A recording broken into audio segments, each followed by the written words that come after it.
Moltes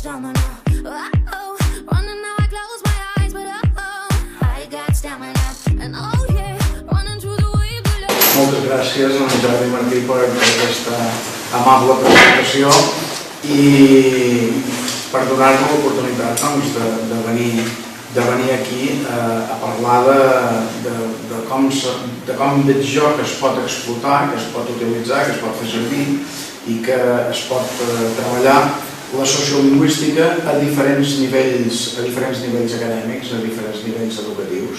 I per comentar una mica, podria començar explicant per què entenc que s'ha de tractar la sociolingüística en l'educació. És a dir, per què la sociolingüística ha de fer part de l'educació.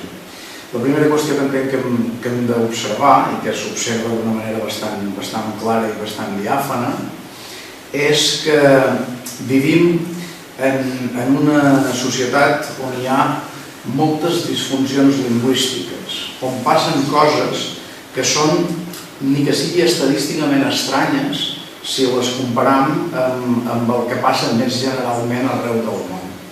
Per exemple, vivim en una societat on no hem aconseguit d'una manera clara, i som molt lluny de fer-ho en general, el pas de la llengua catalana dels àmbits formals, que de mica en mica s'han anat conquerint, doncs són les aules, com és el sistema educatiu, als àmbits informals, com puguin ser el pany. És a dir, moltes vegades que a l'aula es funciona en català, o es funciona més en català que no s'havia funcionat en altres etapes de la nostra història, amb molta diferència, i que en canvi al pati això no ho pot.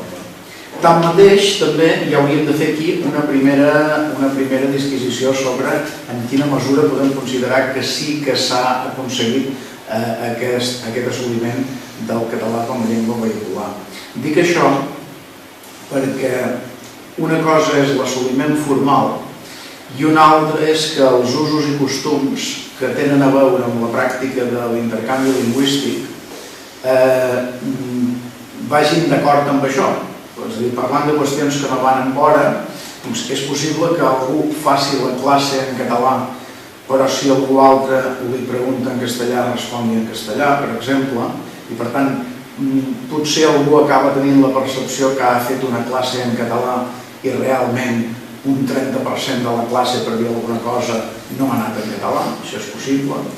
O un pot tenir la percepció que fa una classe en català però no incidir i no fer reflexionar els alumnes sobre l'ús que prenguin ells de la llengua i, per exemple, trobar-nos, doncs, jo què sé, que la meitat dels alumnes prenen els apunts en castellà o que la meitat hi fan els exercicis o aquestes qüestions, i formalment tant una cosa com l'altra passaran per una classe en català. Però, de fet, hauríem de qüestionar que ho puguem catalogar com una classe en català per una qüestió bastant senzilla, i és que no hi ha una homogeneïtat lingüística en tota aquesta pràctica que ve donada precisament perquè hi ha unes normes d'ús lingüístic bastant generals que no s'adiuen en el funcionament en català.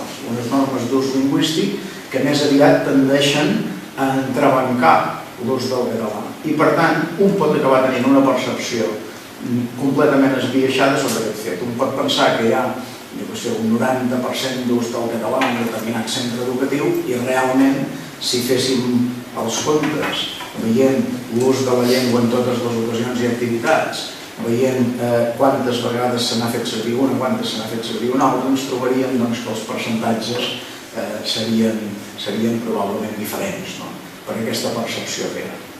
Hi ha una altra cosa en aquest sentit que trobo que és interessant, que és que tots tenim percepcions del món que són esbiaixades per la nostra pròpia idea de com hauria de ser el món. A mi m'agrada esmentar un cas que ens vàrem trobar en una enquesta sociolingüística feta a Eivissa, precisament, sobre la percepció que tenien diferents professionals de l'educació segons la seva ideologia en relació a com havia de ser l'educació, de quina era la realitat sociolingüística dels seus centres. Recordo molt concretament el cas d'un centre nou a l'illa, en aquell moment, en què vàrem començar encastant dos mestres, un dels quals havia vingut de fora i no tenia el reciclatge en llengua catalana en aquell moment, ni tenia massa intenció de tenir-lo, i entenia, per tant, que el sistema havia de funcionar en castellà i que el català havia de tenir una posició més aviat subordinada i folclòrica, i un altre que era una persona activista per la llengua i que considerava que l'escola havia de funcionar en català i tal.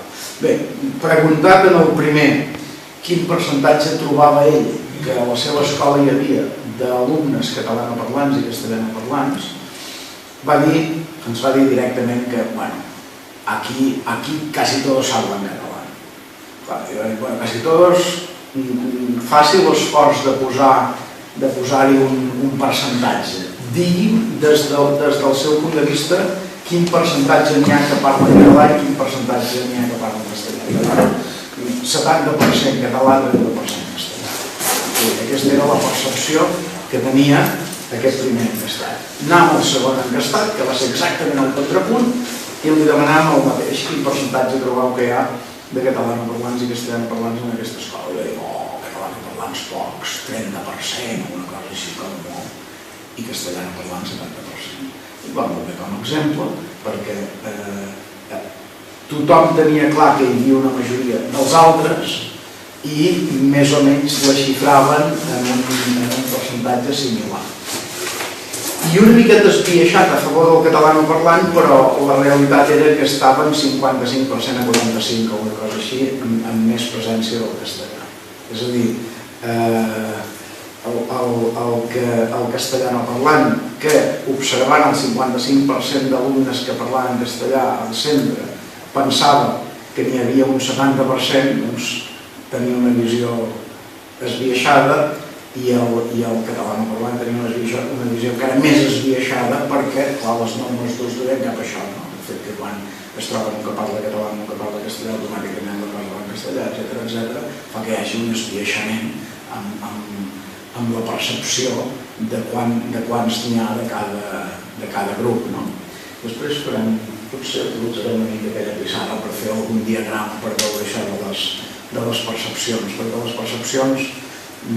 percepcions tenen a veure amb les normes d'ús i d'aquells que n'hi ha més sempre hi ha tendència a creure que n'hi ha encara més i d'aquells que n'hi ha poc sempre hi ha tendència a pensar que encara n'hi ha menys, de manera que les actituds també que són majoritàries dins d'una societat tenim tendència a percebre-les com encara més dominants i les que són minoritàries tenim tendència a percebre-les com encara més petites. Vol dir, per tant, que hi ha una interferència entre allò que formalment pensam que ocorre i les normes d'ús social en relació a la llengua que ens porten a tenir unes altres percepcions de com és la llengua. Per tant, fa falta que els estudiants tinguin algun tipus de reflexió que els obligui a pensar mínimament d'una manera crítica, és a dir, a disseccionar, a observar una cosa tan senzilla com són les pràctiques lingüístiques. I no hi ha res millor ni més fàcil d'analitzar perquè la matèria primera és molt present. És a dir, si has de disseccionar una sèpia, com a mínim has d'anar al mercat i comprar la sèpia, i això costa una mica, has de portar al laboratori i després, no sé, l'has de posar una determinada temperatura i si se te passa uns quants de dies queda un sorrit, etc. Però, en canvi, ells hi són sempre i interaccionen bàsicament lingüísticament i, per tant, tenen l'element més pròxim que són ells mateixos per poder analitzar quines pràctiques lingüístiques són les habituals i per poder reflexionar sobre aquest fet. És a dir, hi ha fenòmens que són en aquest sentit molt interessants i que poden ser objecte de reflexió des de nivells es pot fer bastant aviat, és a dir, no cal una gran formació per fer reflexions sobre aquestes coses. Per exemple, quan la meva generació anàvem a l'institut, i el català encara hi era de manera voluntària o molt precària, quan mos preguntaven per què parles en castellà en aquest altre company, normalment la resposta era perquè no m'entén. És a dir, no ho comprovava. La norma d'ús estava ben assentada, la norma d'ús existia i d'alguna manera l'havien fet nostra. I normalment no comprovàvem si ens entenia o no ens entenia, però la resposta habitual era perquè no ens entén. Clar, aquesta resposta ara és impossible, perquè tenim un sistema escolar en què el català hi té una presència suficient com perquè encara que et bloquegis i no em vulguis entendre, com a mínim entendre l'entenguis. Per tant, la raó, i parlant perquè no l'entén, no és una raó que sigui possible, no és factible. Però encara, de tant en tant, ens ho trobem. Encara de tant en tant, quan analitzem la situació i ho preguntem a algú, ens diu que no ens entén. El que és més habitual, però, ja no és que ens diguin no ens entén, sinó que ens diguin no ho parla. No ho parla és una cosa ja més real. Hi ha gent que l'entén, que el llegeix, que l'escriu, que el pot parlar si ho necessita. Això, faig un altre parèntesi. Els intercanvis d'instituts del nostre país amb Catalunya Nord, i jo estic pensant en el cas d'un institut d'Eivissa que fan un intercanvi anual amb Catalunya Nord, és molt interessant en aquest sentit, perquè és un intercanvi que fa el Departament de Francès. Se n'emporta alumnes que estudien francès, però en saben poquet, perquè són de tercer i quart d'ESO. I van a un institut que és bilingüe al barri de Sant Jaume de Perpinyà. I aquells alumnes d'allà estudien espanyol, però en saben poquet. I evidentment tenen el català com a assignatura i tal. I tot plegat acaba sent un fracàs que a les professores de francès del centre, que jo estic pensant ja els va bé perquè són catalanistes, diríem, acaben utilitzant el català com a llengua franca per una cosa bastant senzilla, que és que el saben prou com per fer-lo servir si el necessiten. I gent que potser a Eivissa mai no parla català, quan té els francesos a casa, perquè fan intercanvis i estan en família, sí que el parla perquè, total, posats a fer l'esforç de parlar en català o de parlar en francès és més difícil parlar en francès. És a dir, el grau de componència lingüística és suficient per expressar-s'hi, però si no existeix aquesta necessitat d'ús, és a dir, si no fa falta, la tendència és a no expressar-s'hi. Per tant, en necessitat d'ús s'hi expressa. Un altre cas interessant, que a mi m'ho han comentat alumnes meus a l'institut, és el cas de l'ús del català com a llengua secreta, com a codi secret. És a dir, alumnes de procedència andalusa que són a casa dels tiets a l'estiu i estan ells i els cosins que també resideixen a Eivissa, i quan els tiets no se n'han d'assabentar de les seves converses utilitzen el català, que teòricament se n'haurien d'assabentar perquè com a codi secret no és massa valuós, tenint en compte que hi ha bastanta proximitat lingüística, però realment el fan servir com a codi secret. I són gent que segurament també, quan són a Eivissa, no el fan servir ni un 10% del temps, és a dir, que el fan servir la classe de català, les classes que són en català i poca cosa més, i segurament no mai més. I en canvi, doncs de vegades sí, com a codi secret és evident que va molt millor el menomini o fins i tot l'euskera, com es va demostrar en el desembarcament de Normandia a la Segona Guerra Mundial, que aquestes llengües van ser utilitzades com a codi secret entre els que anaven a desembarcar i els que ja els havien llançat al territori francès, perquè si els interceptaven o tinguessin un traductor de menomini, que és més reduït que l'euskera, diríem, quant de nombre de parlants, o l'euskera, per anar-ho engirolant, era bastant complicat.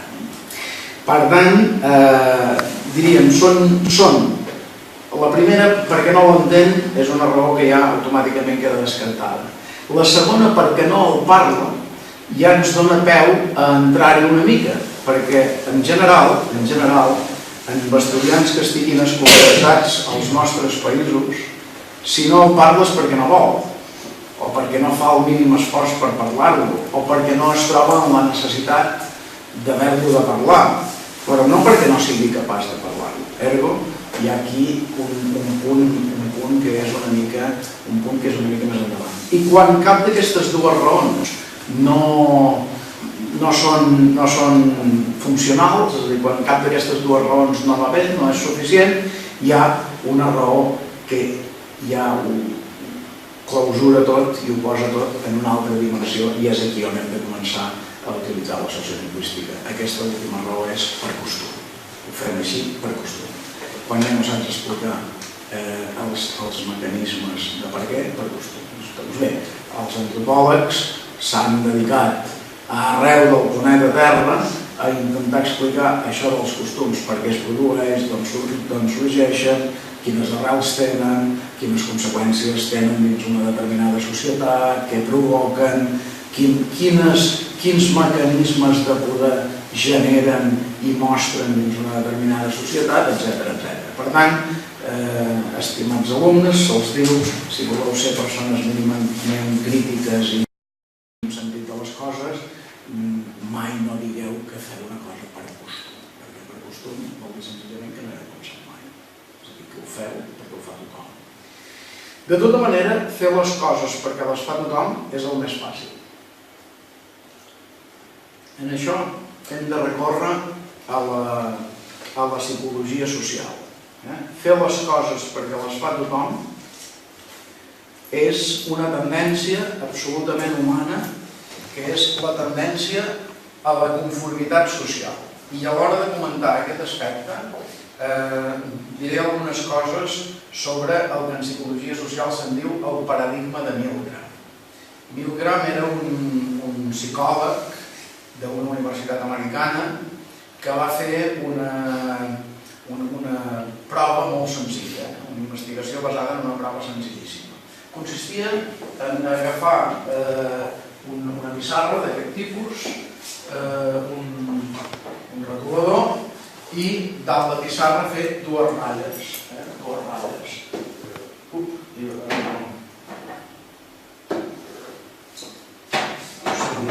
És que no està activa. No està activa. És igual. Ja ho explico, no cal. És a dir, dues ratlles que és una cosa, al final agafarem la més tradicional. Clic. És evident, no? Ha de ser evident, però tampoc no descarat.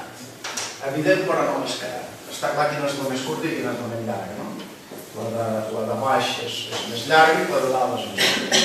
Què va fer Milgram? Milgram va agafar 15 estudiants seus.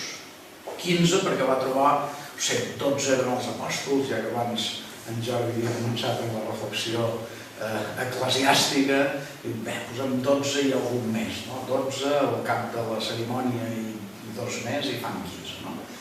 I va agafar 15 estudiants i es va posar d'acord amb ells per una cosa tan senzilla com que diguessin que la de baix era la més curta i la de dalt la més llarga. I després va seleccionar d'una manera molt intel·ligent com encastaria la resta. La resta els encastava fent-los entrar d'un en un, és a dir, no tenint mai més d'un encastat dins l'aula. De manera que hi havia 15 que no eren encastats i un que era encastat, cosa que va fer que la investigació fos bastant llarga en el temps.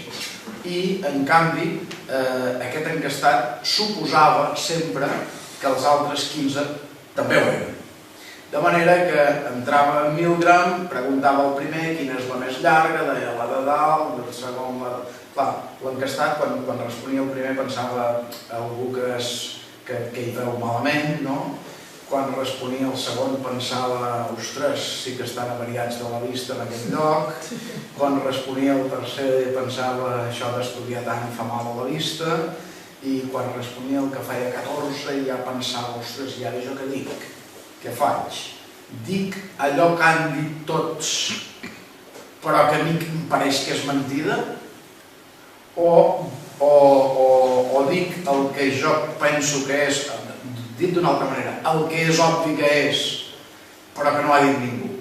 I en un 70% dels casos la gent deia allò que òbviament era mentida. És a dir, podria pensar que si tots els altres han dit això i jo també ho dic, total, no passa res, no? Faig com tots i passaré completament inadvertit. El que no sabia aquesta persona és que cada vegada era l'única encastada, de manera que no passava inadvertida, sinó que justament tenia tots els focus concentrats sobre ella mateixa. D'aquí, Milgram em va extreure una teoria que ha arribat fins avui amb aquest nom, el paradigma de Milgram, que diu la gent tendeix a la conformitat social. És a dir, la gent vol estar d'acord amb els altres. I si no estàs d'acord amb els altres, tens un tipus de malestar, de neguit, de situació d'incomoditat, que la majoria de les persones no tenen gaires mitjans per gestionar bé. Per tant, una de les coses que jo crec que s'ha de fer des del sistema educatiu és ser capaços de formar persones capacitades per gestionar la disconformitat amb la majoria. Si no aconseguim això, ja podem parlar tot el que vulguem, d'ensenyament crític, d'educació crítica i totes aquestes coses, perquè és una fal·làcia total.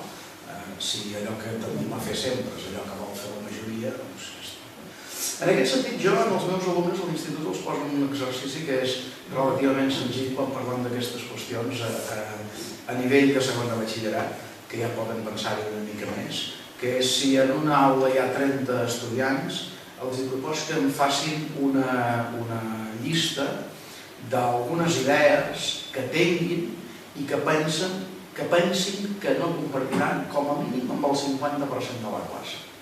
A veure, som 30, poseu-me aquí 4 o 5 idees que penseu que quan les diguem hi haurà aquí 20 que diran que no hi estan d'acord.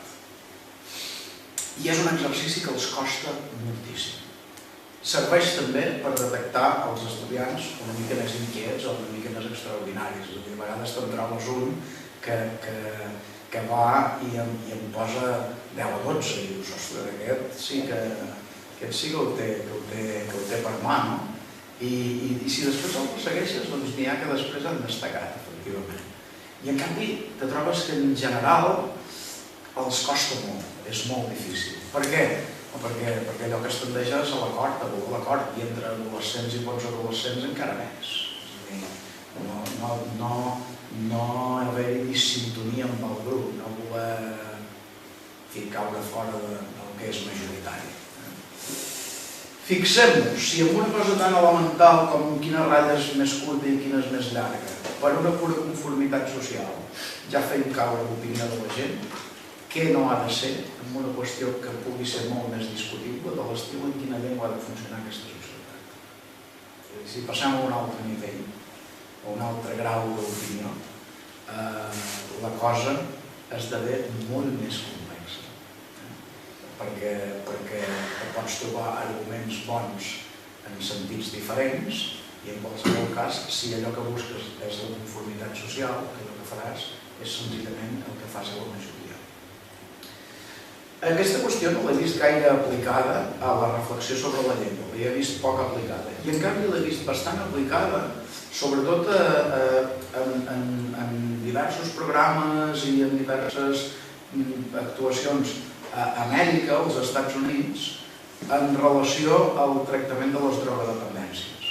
És a dir, hi va haver tot un estat, l'estat de New Jersey, que va fer un programa directe dedicat a la qüestió de la prevenció de les drogodependències basat en els estudis de Milgram.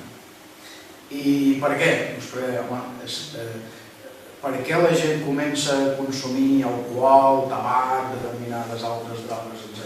Què és allò que fa que un comenci a consumir? Normalment, el grup, uns amics et conviden a fer un botellot, tu te n'hi vas, cada un porta una botella de ginebra i la voleu entre tots. Clar, què és allò que t'evitarà el fet de participar-hi? Tenir el caràcter suficient per dir, bé, jo vendré, et divertiré, però no veuré. Com que vendràs i et divertiràs però no veuràs? Farem això.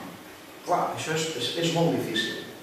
I vol dir saber, d'alguna manera, plantar cara a la majoria social i saber tenir una actuació de disconformitat social, és a dir, de defensar el propi punt de vista, de defensar la pròpia manera de veure les coses. Clar, això per generar ciutadans que siguin catalanocèntrics, és a dir, que pensin des d'una perspectiva catalana i des de la perspectiva del catalanoparlant, és absolutament imprescindible. Seria superflu si fóssim la majoria, o seria superflu si les normes d'ús portassin a un ús majoritari del català, però no ho és en la mesura que les normes d'ús, en compte d'augmentar, allò que fan és disminuir l'ús esperable ambientalment del català. Per tant, en aquest sentit, aquesta capacitat de reflexió crítica, aquesta capacitat de pensar les coses des d'una perspectiva que no necessàriament requereixi la conformitat dels altres és molt important. D'aquest estil n'hi ha molts d'estudis. N'hi ha un altre de l'època de les manifestacions contra la guerra del Vietnam, que és fantàstic, que és un estudi que es va fer a diverses universitats també dels Estats Units, en què s'analitzava, l'univers analitzat era interessantíssim, era gent que hagués participat en una manifestació. I es feien dos grups, alumnes de la facultat en qüestió, que haguessin participat en una manifestació. Però a l'hora de fer l'estudi es dividien en dos grups. Per un cantó s'hi posaven alumnes que haguessin anat a la manifestació i no els hi hagués passat res. I per l'altre costat s'hi posaven alumnes que haguessin estat apallissats per la policia. És a dir, en una de les aules tots estaven sans i a l'altra aula un tenia una ferida per aquí, l'altre 2 punts per allà, en fi, tots havien rebut i els havia passat alguna cosa. I se'ls feia fer una redacció defensant l'actuació de la policia. Això és molt interessant, perquè clar, tu acabes de rebre, és una miqueta de picar-se els coms públic, no? Acabes de rebre i te diuen, va, fes una redacció defensant-vos què ha fet la policia d'aquesta universitat, que està molt bé. I què passava? Era una cosa bastant curiosa. Resulta que feien uns articles millors defensant l'ús de la policia els que havien rebut que no els que no els havia passat res. Per què?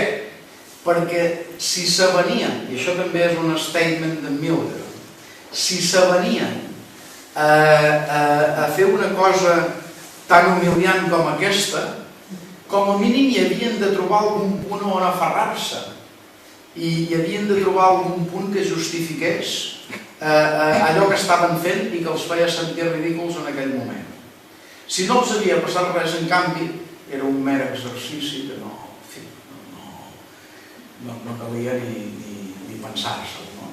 Això és interessant quan analitzem les conductes lingüístiques de tipus diglòssic o diglòssic light. Diglòssic clàssic no n'hi ha com n'hi havia. És a dir, avui dia pràcticament ningú no ens defensaria que sent catalanoparlant no utilitza el català perquè el castellà és més fi, més educat, més no sé què. Això és una cosa que està superada. Però, com tants altres fenòmens sociolingüístics, s'està transformant. És a dir, avui dia no és això, sinó que és revestir-ho d'altres coses, de que som persones atentes, de que nosaltres som persones atentes, de que nosaltres som persones manejables, versàtils, adaptables, que ens sabem moure pel món en molts registres diferents i que en definitiva tenim ja una cultura que està pràcticament normalitzada i una llengua que està pràcticament normalitzada i que no hem de patir per això. I com que no hem de patir per això, tant se val si nosaltres, que tenim domini bo de diverses llengües, doncs en fem servir una o una altra en una determinada situació. Clar, això no és la diglòssia tal com la descrivien els manuals lingüístics. Avui no en podem parlar en els mateixos termes que en parlaven els llibres de text de l'any 90 o de l'any 95 o fins i tot de l'any 2000. Hem de parlar en uns altres termes. Però la transformació és aquesta. perquè el resultat pràctic en aquests casos és molt semblant. I allò que normalment s'ha de mirar és quin és el resultat pràctic, és a dir, quin ús se'n deriva d'unes determinades actituds i no les idees en què vesteixes aquestes actituds. Si vesteixes aquestes actituds amb unes idees és una cosa, si les vesteixes amb unes altres pot ser la mateixa cosa, no? Però això ens podria despistar, és a dir, podríem dir la diglòssia tal com l'entén Fishman no existeix avui al nostre país. A grans trets és veritat, però s'ha transformat en una altra cosa que se li assembla bastant i que en qualsevol cas es vesteix amb un altre discurs, es vesteix amb una altra manera d'enfocar-ho i d'intentar. Per tant, també és un altre element que fa necessari l'ús de la sociolingüística, l'estudi de la sociolingüística a les nostres aules. Si no som capaços de generar una societat mínimament crítica al voltant d'això, doncs no hi haurà manera que es puguin modificar aquests usos, o com a mínim que puguin ser usos lliures. Perquè la primera cosa que sobta molt als estudiants, en general, és que els demostris que la majoria de les idees que tenen no són seves sinó induïdes. És a dir, la gent pensa que la majoria de les coses que pensa, les pensa perquè vol. Això és radicalment mentida. La majoria de les coses que la majoria de la gent pensa són absolutament induïdes. I les pensa perquè són les idees majoritàries sobre qualsevol cosa. I, en canvi, doncs pensen que no.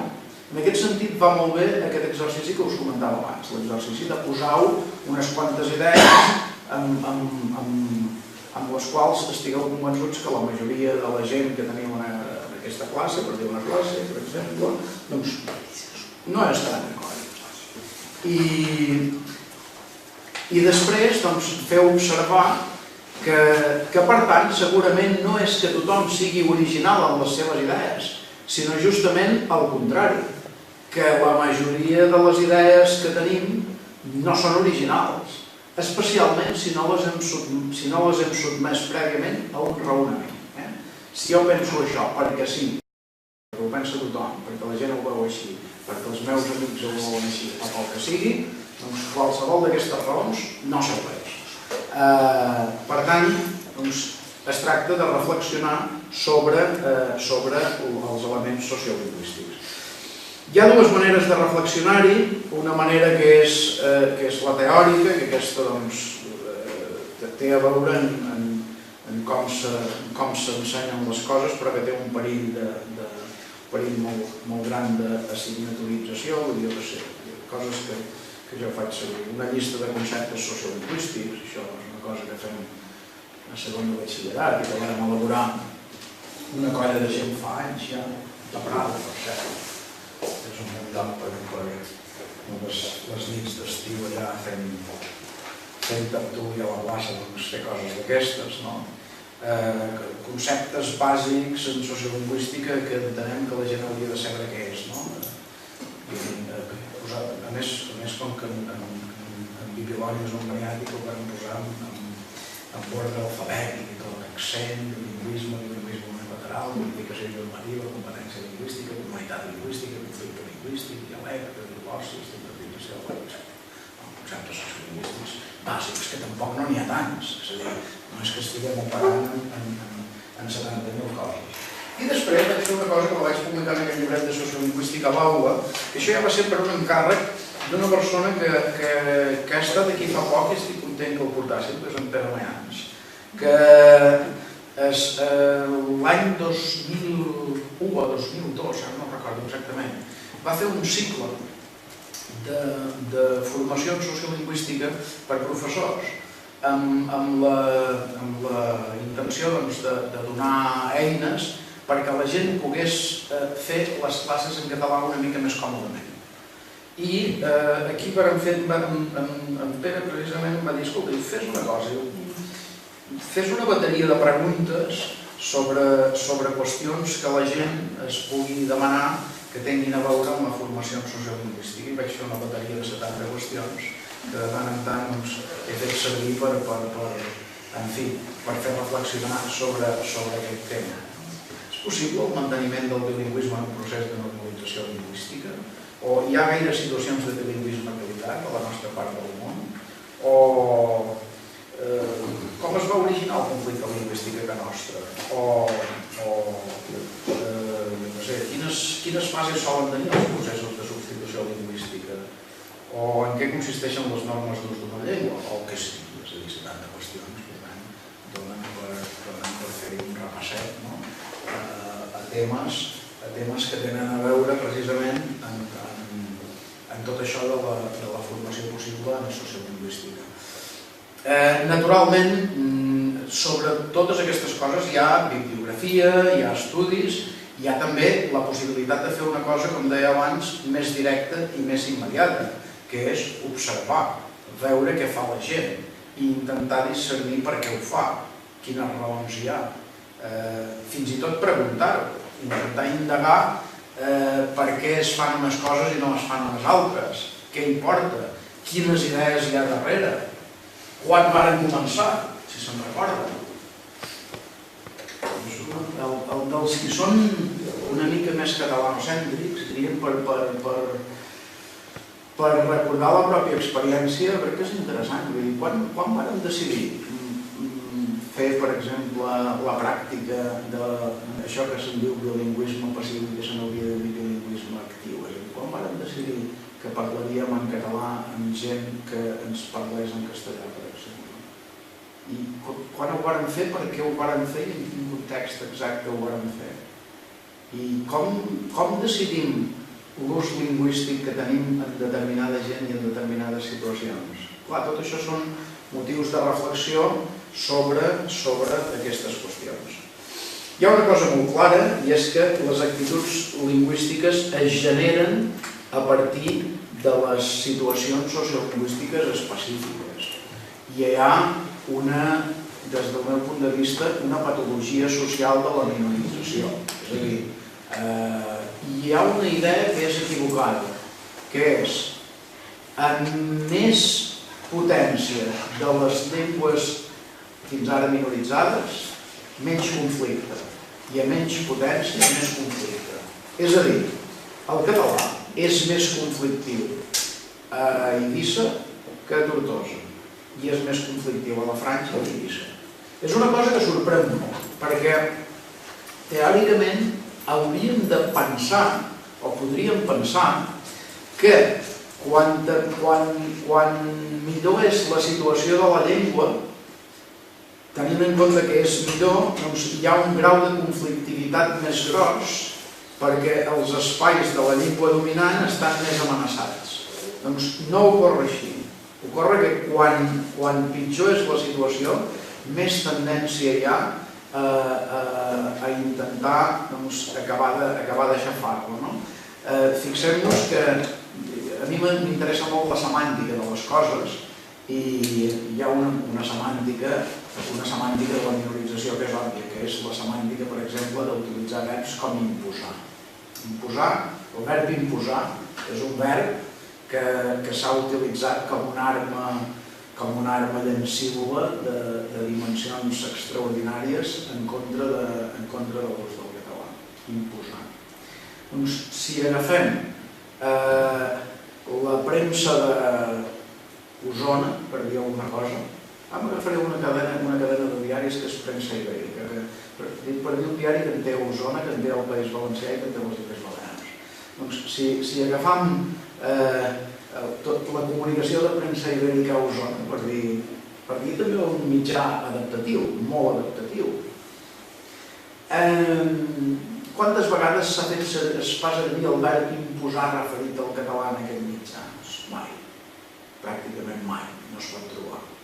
En canvi, quantes vegades el trobam a Alacant, en un mitjà de la mateixa cadena, referit al valencià? Es impone el valenciano, etc. Moltíssimes. Es troben moltes vegades. I Com és possible això si la densitat d'ús del català és molt superior a l'Osona que no l'Ara? Doncs precisament per això. És a dir, la minorització genera encara més conflictivitat en la mesura en què es va fent efectiva. I és un fenomen que no s'ha de perdre de vista, perquè vol dir que si treballem per la recuperació d'una llengua que està minoritzada, estem treballant també per minorar el conflicte, que és una cosa que s'ha de tenir molt present. És una mica com les qüestions de caire nacional i no veig molt que en els discursos habituals es faci servir. Doncs per què és necessària una individuació en forma de capacitat pròpia de decidir per part dels catalans per minorar el conflicte amb l'estat espanyol? És a dir, som d'aquells que estan absolutament convençuts que a més poder per la nació catalana, menys conflicte per el Regne d'Espanya. I quan el poder sigui similar als dos llocs, el conflicte baixarà a nivells mínims. Serà el mateix conflicte que ara hi ha entre Espanya i Itàlia, per dir alguna cosa. Hi ha conflicte. Hi ha conflicte de vegades puntual d'interessos per si has d'exportar no sé què, per si també no sigui un producte, però no res més que això. I en canvi, en situacions en què hi ha una superposició i una subordinació, a més gran subordinació, més conflicte. Això, per tant, hi ha una patologia de la minorització i és una de les coses que fa que en els parlants de la comunitat minoritzada sigui molt difícil arribar fins i tot a concebre un ús normal i natural de la llengua. Per què? Perquè tenim dins nosaltres un altre fenomen que estudia molt bé la psicologia social, que és la desemparança apresa. És un terme que s'utilitza en situacions molt diverses. És a dir, quan algú és maltractat per alguna causa, tendeix primer a pensar que potser té una mica la culpa de les coses, que potser s'ho mereix, que potser ja està bé que sigui maltractat. I en qualsevol cas, que val més que no s'enfronti al maltractador, perquè si s'hi enfronta encara pot prendre mal. I d'això, en termes de psicologia social, se'n diu desemparança apresa. Hi ha un estudi molt interessant d'en Lawrence, d'en Bernard Lawrence. És una cosa interessant, perquè és un Lawrence. L'estudi és un estudi molt senzill, etològic, fet amb bestietes. S'agafa una rata, una mica de formatge, que diu que els agrada molt, que sigui ben olorós, per enmig hi poses un cable i el connectes a un endoll i l'endoll el connectes al corrent elèctric. No massa carregat, perquè no t'has de carregar l'experiment, vull dir, només l'has d'estabornir, però que faci mal, és a dir, no una coseta per res. I bé, es posa el formatge, el cap de la rata fa olor al formatge, va cap al formatge, automàticament torna el cable, es pega una castanya, torna endarrere, què ha passat, torna a olorar, l'instint li torna a dir és cap allà, va cap allà, torna a tirar-se-la, i això passa repetidament, passa durant un temps. Arriba un moment que ja ho ha après i que no vol anar cap al formatge. Ja diu, millor que no, millor que no. I es queda aturada. En aquell moment treus el cable i li poses una mica més formatge per tentar-lo més. La rata no hi va. Si l'experiment es fa amb una comunitat de rates, la comunitat de rates sencera no hi va. És a dir, acaben interioritzant que allò, si fas allò rebràs un impuls negatiu, si reps un impuls negatiu te trobaràs malament i que per tant val més que no ho facis. encara que pensis que el fet de fer-ho et produiria un plaer. Ja saps que hi haurà un càstig, bé, doncs això és la desemparança apresa. Pensem, quan veiem determinades actituds que de vegades ens siguin difícils d'explicar dins la nostra societat, que portem 300 anys d'això, 300 anys d'aquest material, que ara hi ha alguns indicis que potser es llevaran el cable. Però si es lleva el cable, l'herència apresa de 300 anys de dominació lingüística o cultural nacional, doncs hi són. És a dir, no tindrem, malgrat tot, la mateixa llibertat d'actuació que si tot plegat no hagués ocorregut. I si se sap, un pot encarar-se més esportivament a fer determinades coses. Un pot fer com aquest professor de la Universitat Politècnica de Catalunya, diu Xavier Casanova, si no m'equivoco, multat amb 600 euros perquè va parlar en català en la policia de fronteres a l'aeroport del Prat i mantenir-se. Ho has de fer esportivament, aquestes coses només es poden fer si es fan esportivament, evidentment.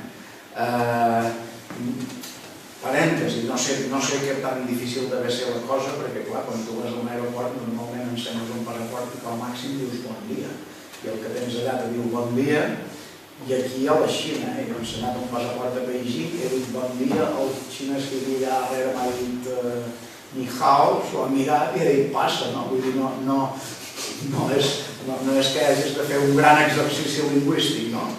Però clar, la dominació, en la dominació, la llengua hi té un punt simbòlic molt important. Fixeu-vos en una cosa tan senzilla com els canvis de llengua que es produeixen en el judici del cas Palau a partir que determinats personatges arriben a acords amb la fiscalia. De sobte, gent que parlava en català, ostres, canvia automàticament. I dius, i cal? T'ho han dit? Dins el PAC perquè no et passi res i entra, i a més a partir d'ara respondràs en castellà perquè ho dic jo. I és dins el PAC o no hi és? No ho sabem, no ho sabem. De vegades hi ha coses que són dins el PAC que pareix que no hi són.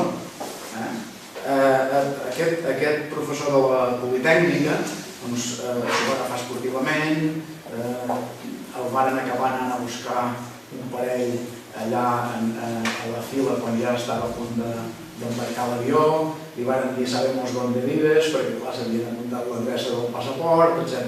Llavors els van denunciar i com que ells no havien volgut donar el número de placa, el jutge va dir que no es podia saber res.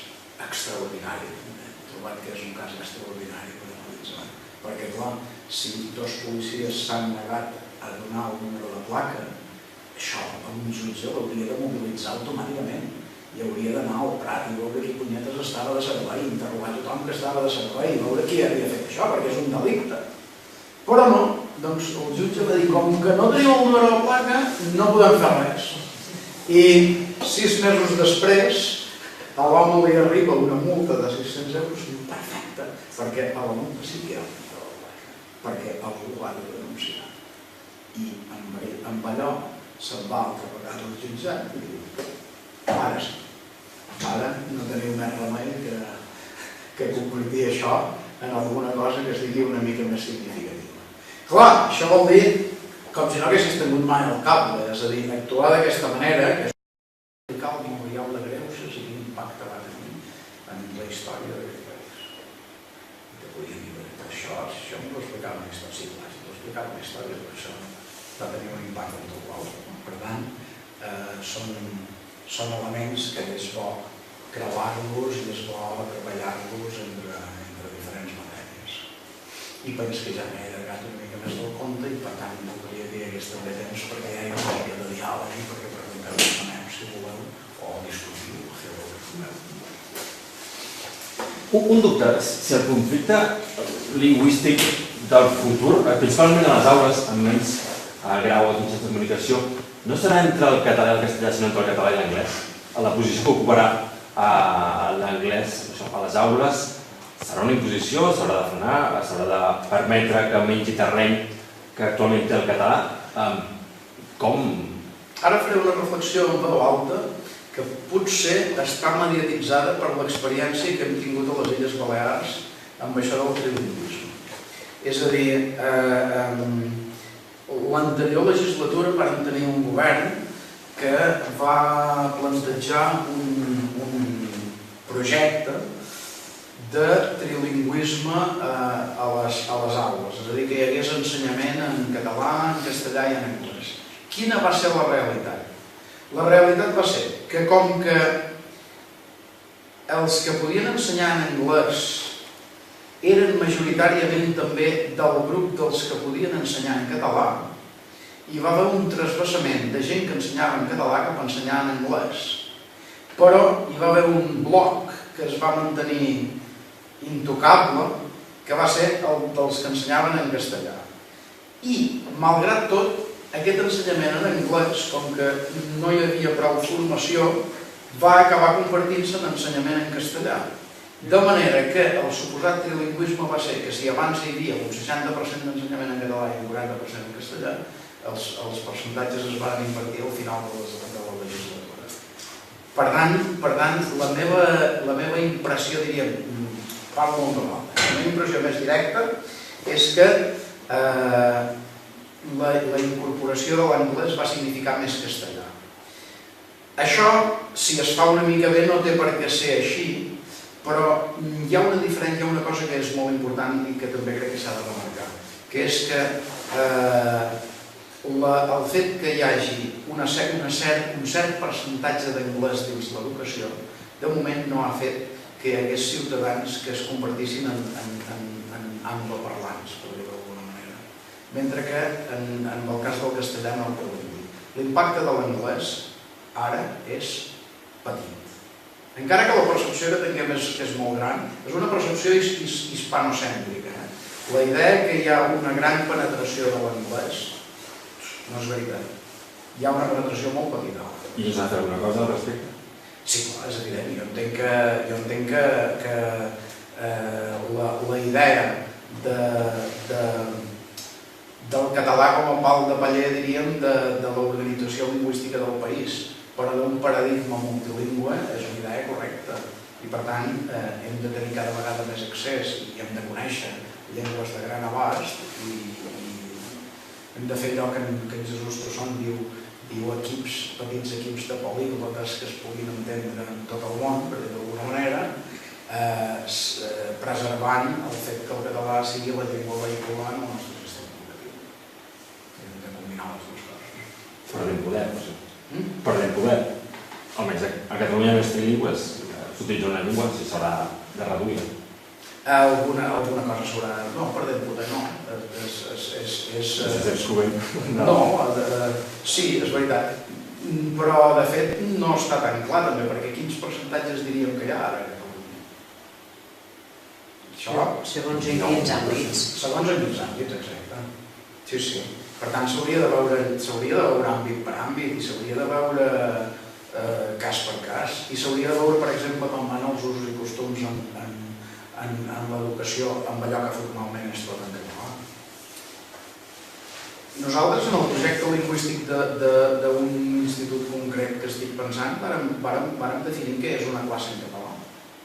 Que pot semblar una tonteria, no? Ara perquè ho has de definir, no? Definim-ho. Precisament per allò que deia al principi, perquè hi ha gent que es pensava que feia la classe en català i parlava de 10 minuts.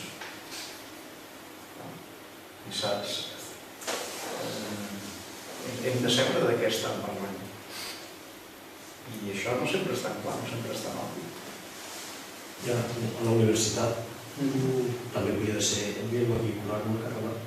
Jo crec que estàvem en un punt... Hi ha un problema, és a dir, se parla d'immersió lingüística a primària, a secundària, i després a la universitat ho desmunta tot. Efectivament. I llavors tot el que s'està invertint a la primària i secundària i que serveix. Aquí hi ha una cosa que és molt important, que és que jo crec que la nostra universitat hauria de recuperar una idea que ha perdut fa molt de temps i que havia tingut en determinades etapes històriques, que és la d'assumir la part de responsabilitat que li toca amb la normalització de la llengua. És a dir, aquesta no sé, estic pensant en quan a l'època del modernisme es feien les societats que agrupaven gent que estudiava una determinada disciplina científica, i es feia l'Associació Botànica de Catalunya, i feien els vocabularis de botànica i els primers llibres universitaris perquè la gent pogués aprendre botànica sense haver de passar per altres llengües. I, en fi, es feia una cosa que era de construcció, una idea de construcció nacional, feta i pensada com a tal, i la universitat pensada com a motor d'això. I avui tenim una universitat que s'ha estandarditzat de mala manera i que aquesta característica que havia tingut, que tenia, per exemple, la Universitat Autònoma a l'època de la Catalunya Republicana, si mirem la biografia que va fer Agustí Pons de Salvador Espriu, és interessantíssim en aquest sentit, veure la confluència que hi va haver de professors i alumnes en aquell temps. Pompeu Fabra fent classes, Salvador Espriu, Marià Viran Gómez, en fi, Carles Riba en el mateix equip, no sé què. És a dir, és una universitat que d'alguna manera se sentia també com a part, no senzillament com una part més, sinó com a motor, com a part capdavantera d'una cosa que era construcció d'una cultura nacional.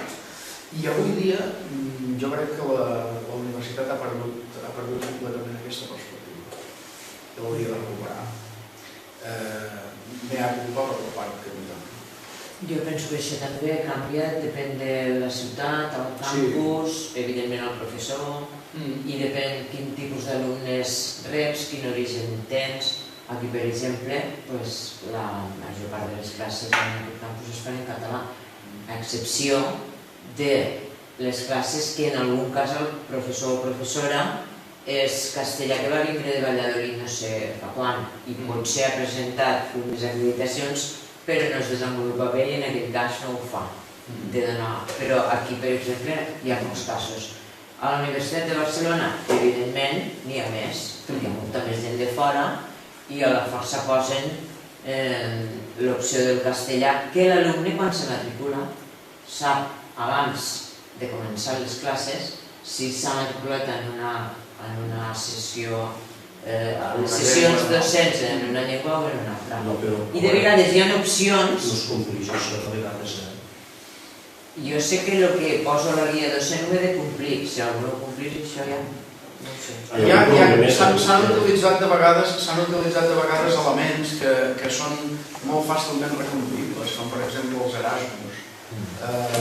Jo això ho he viscut de prop perquè, clar, tinc dues filles que han estat fins ara estudiants universitàries i una encara ho és. I sempre han tingut, crec que cada curs, i entre les dues en sumarien 10 o 11, han tingut un Erasmus al seu pis, normalment diferent. I és una cosa que, si es fa amb una certa fluïdesa i una certa naturalitat, no genera cap problema. Tots els Erasmus que han tingut han acabat anant a classes en català, anant a classes de català i parlant una mica de català. Aquest dia era a València, a la Universitat de València, i hi va haver un valencià que va dir: si tinguéssim un col·lega de dalt, si tinguéssim un comissari europeu que parlés català, que parlés valencià, la cosa seria diferent. No estaríem en aquesta situació que estem. Perdoni, però tenim una comissària europea que parla valencià, es diu Cecília Malmström, i parla valencià perquè va estar fent un Erasmus a Barcelona durant 6 mesos i es va interessar prou per la qüestió com per parlar-lo, i parla relativament bé per sempre. Sí, que passa que és sueca, i està en nom de Suècia, a la Comissió Europea, però existeix. El que no hi sol haver són comissaris espanyols que parlen català, això és més estrany. I els que ho parlen, per exemple, els diuen aromatutes, o sigui, Sense comentaris. Com creus que podem dir al final? No, dic que comissaris espanyols catalanoparlants, quants n'han tingut? Pocs. Un dels que han tingut, per exemple, és el cacic d'Eivissa, Abel Madudes, exministre d'Exteriors del govern d'Espanya, en José María Aznar. Aquest era un comissari catalanoparlant modern. Per tant, no és tant si ets catalanoparlant modern, sinó quina actitud tinguis, i què vulguis fer. No, res afegir que de totes formes estic d'acord amb el que dius que s'hauria de tenir més rigor i tots els estudiants que s'acullen que els haurien de demanar per venir aquí. Saber uns mínims de català, saber uns mínims de castellà, perquè arriben a Tortosa, al campus de les Terres de l'Ebre de la Universitat, 4 noruegues, una sap castellà i les altres 3 no en saben, i comenten les professores d'infermeria, dius que han d'anar a fer pràctiques a l'hospital, i allà no sabrà ningú com adreçar-se a elles ni quan elles parlen. I llavors, no sé, o hi ha poc rigor a l'hora de demanar, tot i que aquí sí que se'n demana un alt nivell de francès o d'anglès, depèn on vas, a fer l'Erasmus o el passa. Sí que hi ha mancances, això no cal ni dir-ho. L'altra cosa és que, sobretot entre parlants de llengües romàniques, per dir pròxims, clar, si són noruegues és diferent, però entre parlants de llengües romàniques, aprendre català ha de ser una cosa ràpida. És a dir, no ho sé, fent una pràctica, per cert, molt gratificant, que és participar en el voluntariat lingüístic. Ara mateix tinc una parella lingüística que és de Salamanca, que s'ha tret l'A2 i ara està estudiant pel B1 per aquest mes de maig presentar-s'hi a l'Ajuntament de Català i el parla col·loquialment amb tota fluïdesa i diu que total, com que ja fa 2 mesos que està a Eivissa, pot. És a dir, si algú vol, entre llengües romàniques, si vol, la cosa és ràpida. La qüestió és si no vols, clar. Per això dèiem abans d'actituds, d'incidir en qüestions com les actituds i de reflexionar sobre les actituds, perquè si hi ha una actitud positiva, l'aprenentatge és una cosa immediata. Recordo un taxista a Helsinki, a Finlàndia, el país d'on rebren més emigració és d'Etiòpia. I l'últim cop que vaig ser allà, agafar un taxi, un taxista era d'Etiòpia, i parlàvem en anglès, no sé finès, i li dic quant de temps fa que és a Finlàndia, i ja fa 6 mesos, i dic, parla vostè finès, i em va mirar amb una cara com dient, però tu què preguntes? Tu què dius? Clar que parlo finès. Feia 6 mesos. I entre el que parli Etiòpia i el finès, segur que hi ha una distància extraordinària. Però clar, aquella persona no es va qüestionar ni un instant si havia d'aprendre finès o no. I va anar tan ràpid com va poder per aprendre, perquè, en fi, per ser d'allí, per ser un ciutadà d'allí normal. Per tant, això en condicions normals és el que ha de passar. Fa gaire la Plataforma de la Llengua va publicar els percentatges de classes en català a les universitats del Principat. Estaven al voltant del 70%, segons les seves dades, excepte la Pompeu Fabra, que baixava poc més del 50%. Jo no sé fins a quin punt són fiables aquestes dades. Tots potser no, però la majoria que hem passat per aules a universitats catalanes sabem que és estrany el dia que algú no sé si que diu no entenc el català i automàticament una classe de 300 persones el professor canvia llengua i ningú no diu absolutament res, que això també significa molt. 300 persones que no diuen absolutament res no van veure una infecció d'empresa i que una sola persona quan s'ha multiplicat, s'ha apuntat, s'ha matriculat a una classe que el llibre de matrícula posa que és en català, sap, per tant, no s'ha matriculat, però no té cap problema per aixecar-se al mig de tothom i demanar que canviem la llengua. Això indica que uns han après el supremacisme s'aprèn i ells han après que valen més que nosaltres i nosaltres hem après que valen menys que ells. Jo a la universitat bàsicament vaig veure classes en castellà i les poques que podien rebre en català me les van furtar. Per tant, este 70% no sé fins a quin punt és. Doncs imagina't si aquí a Catalunya me dius això, doncs imagina't el País Valencià, imagina't a Catalunya Nord, en francès, imagina't a les Illes... És diferent, perquè... No, els pensos que han de tindre visió global. Perquè el sistema és diferent. Aquí depèn del que el professor diu, i és a dir, que és la llibertat del professor, la llengua de la docència a la Universitat Catalana depèn de la voluntat del professor. A València hi ha dos línies.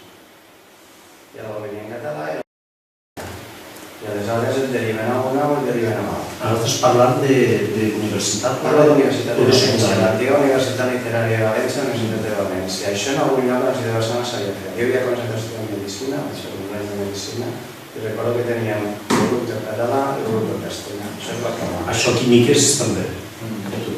A Medicina es va acabar i al final, quan es fiques el junt, predomina el castellà. A les Illes Balears és com a Principat de Catalunya i el resultat també és pitjor, hi ha un percentatge molt elevat d'ús del castellà. Se sent només a la Pompeu Fabra, diríem, que no a la general.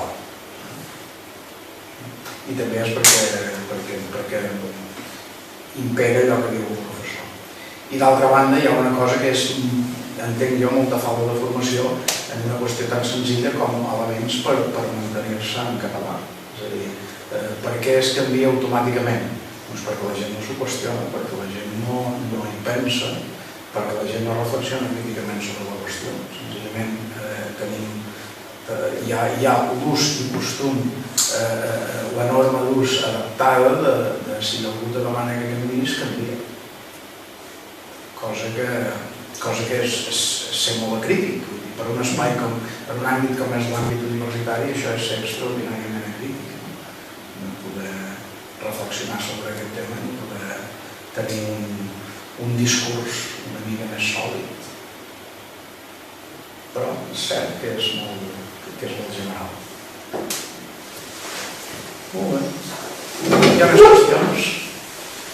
Doncs res, espero senzillament que això que hem comentat aquí avui us pugui ser d'alguna utilitat i en altres ocasions.